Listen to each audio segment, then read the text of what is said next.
In this video, I'm going to show you how to graph data by hand. We're going to be making a scatter plot of some data. Graphing by hand is somewhat tedious, especially when you're setting up your axes, but it's important when you're learning how to graph. It's probably the best place to start. And so let's say I give you the following data. Let's say I do a lab where I vary the amount of fertilizer that I'm giving plants, and then I measure how high those plants grow. And so the independent variable in this case is going to be the fertilizer, and the dependent variable is going to be the growth of the plants. And so you could pause the video if you want to right now. You could try to make a graph of this data, and then you could come back and look at the important parts of a graph and how I set it up. Or you could just watch me, and then when you're done, try a graph of your own. And so the first thing you want to do is figure out what kind of a graph you're going to use. In this case, I'm going to use a scatter plot because I'm looking at the correlation between two number sets.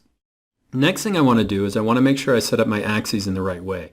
Since I'm varying the amount of fertilizer, I want that to be on the x-axis, and I want plant growth to be on the y-axis. The thing you change will be here, and the thing that you measure will be here. Notice that I've also put what I'm measuring and then the units that I measure it in. So fertilizer is going to be measured in grams, and I put that in parentheses. Just likewise, plant growth is going to be on the y-axis, and then I put that measuring in centimeters. Next thing I want to include is a good title. And so I could look at the relation of fertilizer to plant growth. If I knew more about this lab, like the type of plant or the time period when it was done, I would include that in my title as well. Make sure that you can look at the title, and you should be able to label the axes just based on that. You shouldn't have the title that's, for example, just plant growth. You want to have as much information in that title as you can. Next thing I want to do is I want to put numbers, and I want to put tick marks or major grid lines on both the x and the y axis. This is hard to do, and so let's say you're doing a test and you're given this amount of graph paper. You want to make sure that you use all of the graph paper, and that's going to give us a better graph, and it's going to allow us to look at patterns in the data. And so this is sometimes difficult. First thing I want to do is count the number of squares, and so I count the total number of squares, and it's 21 squares, and then I look at the range. And so you can see here that my fertilizer values go from 2 to 12. And so I have a spread of 10 grams that I want to make sure I'm able to graph. Now students have a tendency to want to put the number 0 here, but since 0 is not in my data set, I don't want to include 0 on my graph. I want to use all of the graph paper. And so a quick way to do this, if I divide the number of grams by the total number of squares, that tells me basically how many grams per square. And so I could start here, this being 2, this being 2.47, and then just move across like that. But you can see it's going to be really unwieldy. It's going to be a bunch of decimal values. It would end exactly at 12, but it's not going to look that nice. And so since I'm less than 0.5, I could simply round up to 0.5.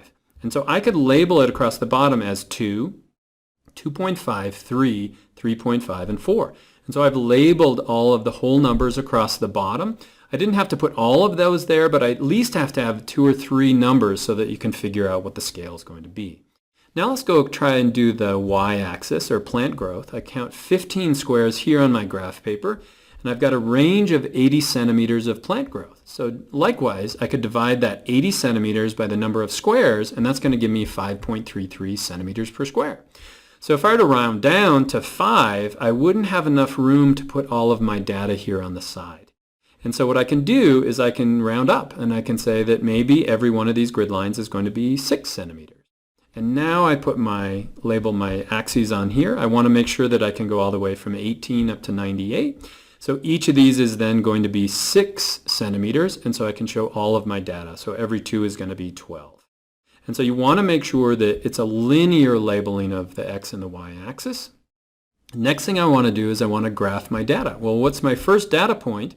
Fertilizer of 12, so I'm going to go all the way over here to 12, and then I'm going to have plant growth of 98. Well, if this is 92, that means this is 98, so my first data point should be right there.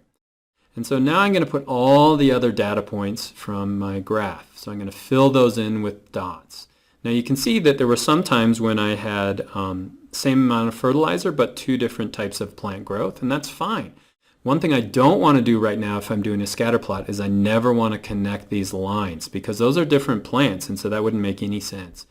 I'm almost done though. What's the last thing that I'm missing right here on my graph is going to be a line of fit. And so a line of fit is going to be a line that represents the average of my data. Doesn't always have to be a straight line. You can see in this case that as I increase the amount of fertilizer, it starts to stabilize up here at the end.